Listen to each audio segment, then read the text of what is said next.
என்னங்க இன்னைக்கு மனசு என்னமோ போல இருக்குங்க. ஆமாம் தேவி, என் மனதில் கூட ஏதோதோ தோன்றுகிறது.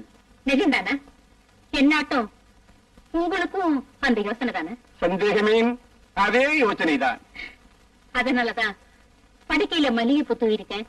படுக்கலாம் வா தேவி. ஆம் தேவி, நமது மகன் வீரகண்டன் நாம் சரச சல்லாப ரசனையில் இருக்கும் போது திடீரென்று வந்து விடுவானோ என்று அச்சப்படுகின்றேன்.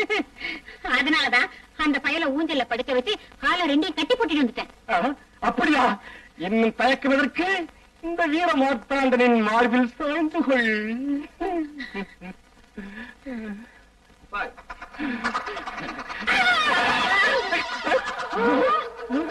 பாருங்க தந்தையே, உங்கள் மகன் அருகில் இருக்கும் போது இப்படி செய்வது நியாயமா? தாய் தந்தையர் ஒருவரை ஒருவர் கட்டிப்பிடித்து ஏகாந்த நிலையில் இருக்கும் போது நீ வந்தது நியாயமா? பண்ணின இப்படி ஒரு மகன் பிறந்திருக்கான். உன்னை மாடி அறையில பூட்டி வைக்கிறேன். பிடிப்பெயரால் நமது இல்லற வாழ்க்கைக்கு இடங்கள் ஏற்படுகின்றன. இத்தனை காலம் கருண கவச குண்டலம் போல என் மேனியை அலங்கரித்துக் கொண்டிருந்த இந்த ராஜ உடைகளை இன்று வீதியில் நாடகம் போடுபவருக்கு கொடுப்பதா? அப்பா, எதுக்காக அழறீங்க? அந்த உத்தியோகம் பண்ண மாதிரி இந்த உடைகளும் போயிடுச்சுன்னா எனக்கு நிம்மதி கிடைக்கும். ஏதோ தெருவுல தூக்கி போடுறது இந்த நாடகாரங்களுக்கு கொடுத்தா 4 காசாவது வரும். இந்தாங்கம்மா, 300 ரூபாய் இருக்கு. அம்மா, அந்த கத்தியும் கொடுக்க சொல்லுங்க. நடிகரே, தந்து விடுகிறேன். அந்த ஹரிச்சந்திரன் மனைவி மக்களை விட்டதை போல இன்று பல்லவ நாட்டு மார்த்தாண்டன் தன் பாட்டன் முப்பாட்டன் வைத்திருந்த இந்த வீரவாளை விற்கிறான். ஐயோ, கதையை சொல்லி அப்புறம் அழலாம். முதல்ல கட்டியை கொடுங்க. மகனே வீரகண்டா, தந்தையே, என் வாளுடன் உன் வாளையும் இந்த நடிகரிடம் கொடுத்து விடு. அந்த புரியாத பாஷையை விட்டுட்டு சாதாரண பாஷையில பேசுங்க. அவ்வளவுதான் பேசுறேன். நடிகரே, இதெல்லாம் போனதுக்கு அப்புறம் இது எதுக்கு? இது உண்மையான மீசல்ல, பொய் மீச. எனக்கு முளைச்சுக்க, இதையும் வச்சுங்க. இன்னைக்கு தான் என் புருஷனாட்டே இருக்கீங்க. என்னடா என்ன சொல்றீங்க நீங்க? உண்மையா? ஆமா, ஷாம் சுந்தரோட ஆளுங்க ஜெயிலுக்கு 2 ஃபர்லாங் தூரத்துல மண் ரோட்ல விழுந்து கிடக்காங்க பாஸ். என்றால் அந்த கைதிராணி அவர்களை மண்ணக்கம வைத்திருப்பார் என்று நினைக்கிறேன். ஆமா, பஸ்ல ராணியோட மோதின ராமசுப்பு ஆளுங்களை உதவதல் உதச்சிட்டா. அப்படி என்றால் அடிபட்டவர்கள் இந்நேரம் பரலோகம் சேர்ந்திருப்பார்கள். மார்த்தாண்டா, உன் பிரசங்கத்தை நிறுத்து. இவங்க சொல்றத பார்த்தா ஜெயில இருந்து வெளியே வந்த ராணியை கொல்றதுக்காக ஷியாம் சுந்தரம் ராமசுப்புவும் செய்த முயற்சிகள் நிறைவேறலன்னு தோணுது. இந்த வார்த்தையை கேட்பதற்கு வெட்கமாக இருக்கிறது. பல்லவ நாட்டு பரம்பரையில் வந்த இந்த மார்த்தாண்டனுக்கு கட்டளையிடுங்கள். என் வீரவாளை இந்த உரையிலிருந்து உருவி சொருகி மார்த்தாண்டா, உன் கத்திய பத்தி பேசாத. பேசினா அந்த கத்தியை தூக்கி வெளியில போட்டுடுவேன். என் வீரவாளை கேவலப்படுத்துகிறீர்களா? இந்த வீரவாளை எமது முன்னோர்களான பல்லவ நாட்டு மன்னர்கள் பயன்படுத்திய வீர சூர. மார்த்தாண்டா, கூர்முழங்கிய கத்திய வச்சுக்கிட்டு ஆடுறியா? ஞாபகம் வச்சுக்க, பழிவாங்க நினைக்கிற அந்த கைதி ராணியை எப்படி வீழ்த்தணும்னு இந்த ராஜேஷுக்கு நல்லா தெரியும். ஜானி, அந்த கைதி ராணி எங்க இருக்கா, என்ன செய்யறான்னு தெரிஞ்சுக்க. காலையில ப்ரோக்ராம் தெரியாது, சாயந்தரமா ப்ளூ மூன் கிளப்ல டான்ஸ் ப்ரோக்ராம் வச்சிருக்காங்க பாஸ். நடக்க போற டான்ஸ் ப்ரோக்ராமுக்கு பெரிய மனுஷங்களாட்டம் நீங்க அங்க போங்க. சமயம் பார்த்து காத்திருந்து பிஸ்டலை வச்சு அவளை தீர்த்து கட்டு. சக்தி, சாப்பிடு. என்ன சாப்பாடு? தினமும் வர்ற சாம்பார் தானா? எப்போ அனுப்புற மாதிரி உன் சொந்தக்காரன் கேக் அனுப்பி இருக்கிறான். ஏதாவது விஷயம் நடந்திருக்கானு பாத்தியா? பார்த்துதான் கொண்டு வந்திருக்கோம். சரி சரி, வச்சுட்டு போங்க. பை.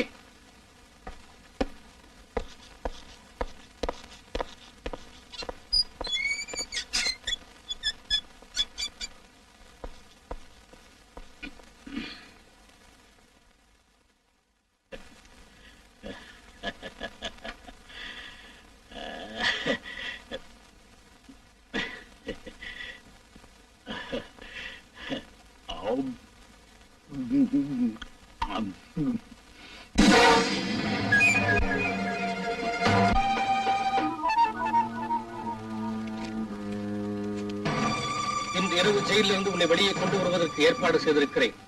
வெளியே வந்ததும் வடதிசையில் இருக்கும் சுவருக்கு அருகே கயிறு ஒன்று தொங்கிக் கொண்டிருக்கும். அங்கேயே உனக்காக ஒரு வேன் நின்று கொண்டிருக்கும். அந்த வேனில் போய் ஒரு பெண்ணை கொண்டு விட்டு வந்தால் உனக்கு 5 லட்சம் தருகிறேன். இப்படிக்கு ராமசுப்பு. ஐயோ, முடியலையே. அப்பா வயிற்று வலி. அப்பா. ஏய், காலையில வந்த கேக் எல்லாம் தின்னு தொலைச்சிருப்பான், அதனால வயிற்று வந்திருக்கான். நான் போய் பார்த்துட்டு வரேன். சரி. ஐயோ அங்க முடியலையே, வயிற்று வலிக்குது. அப்பா அப்பா அங்க முடியல, வயிற்று வலிக்குது, அங்க முடியல. ஏய்,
மை காட், நான் இப்போ வரேன்.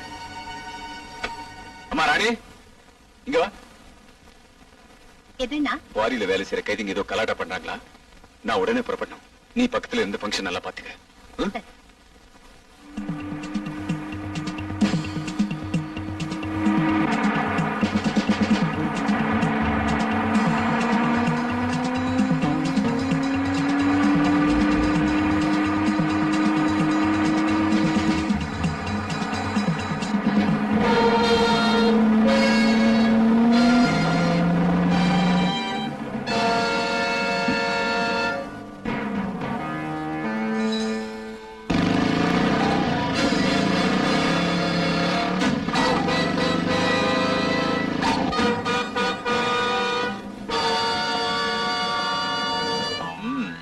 இதெல்லாம் ராமசுப்பு சுட்சிதான் போல இருக்கு.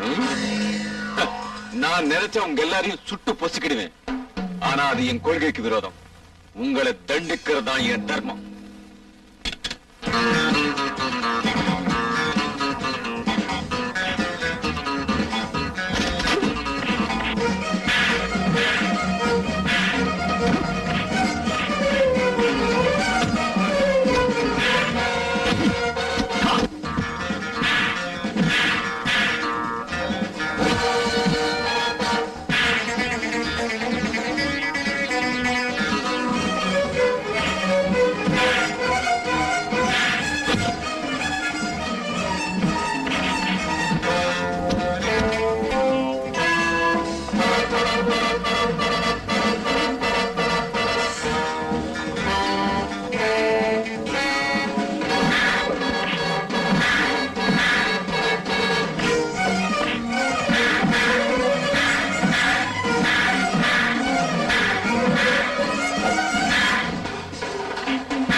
நான் தான்மா சப் ஜெயிலர் சக்கரவர்த்தி பேசுறேன். என் ஒய்ஃபுக்கு உடம்பு சரியில்லாதனால திருமதி கோபால் அவர்களின் சீமந்தத்துக்கு வர முடியல. இந்த விஷயத்தை அவர்கிட்ட சொல்லி மன்னிக்கணும்னு ஜெயில இருந்து போன் பண்றேன். என்ன சக்கரவர்த்தி சார், நீங்க ஜெயில இருந்து தான் பேசுறீங்களா? கல்லுடைக்கிற கைதிங்க கலாட்டா பண்றாங்கன்னு போன் வந்ததும் கோபால் என்ன புறப்பட்டு போயிட்டாரு. அப்படியெல்லாம் இன்னைக்கு நடக்கலம்மா. மழை பெய்யும்போது கைதிகளை கைதியில இருந்து அழைச்சிட்டு வந்துட்டோம். அதோட சக்திகள் சண்டைக்கு அப்புறம் ஜெயில எதுவுமே நடக்கலம்மா. எவர்த்தி பர்ஃபெக்ட்லி நார்மல்.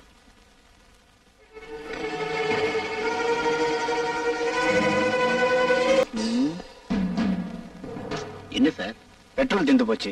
டிக்கில இருக்கான்னு பாக்குறேன்.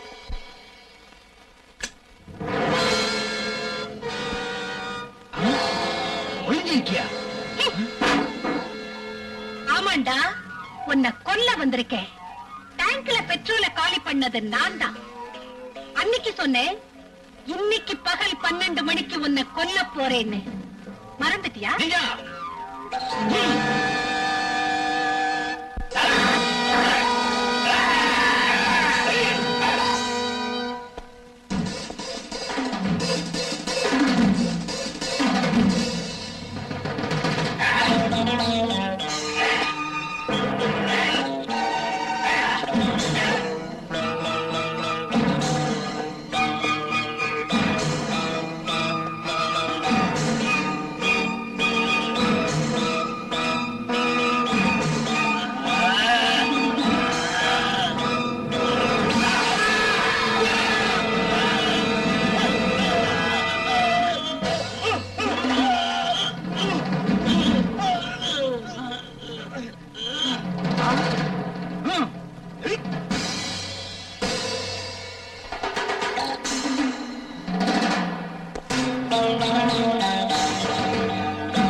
Sorry boss.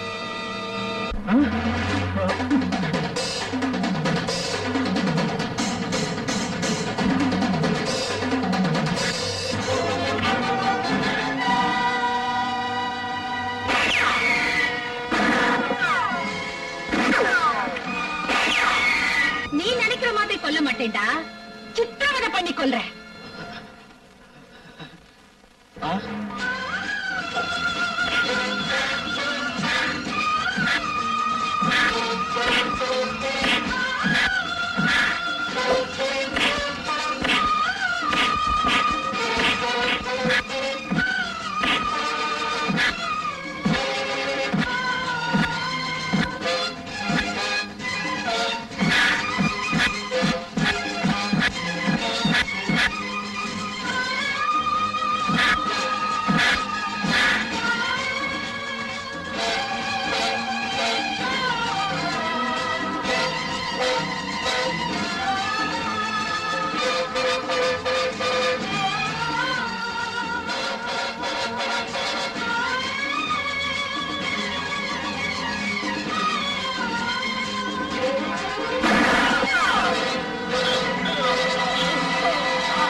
Ah!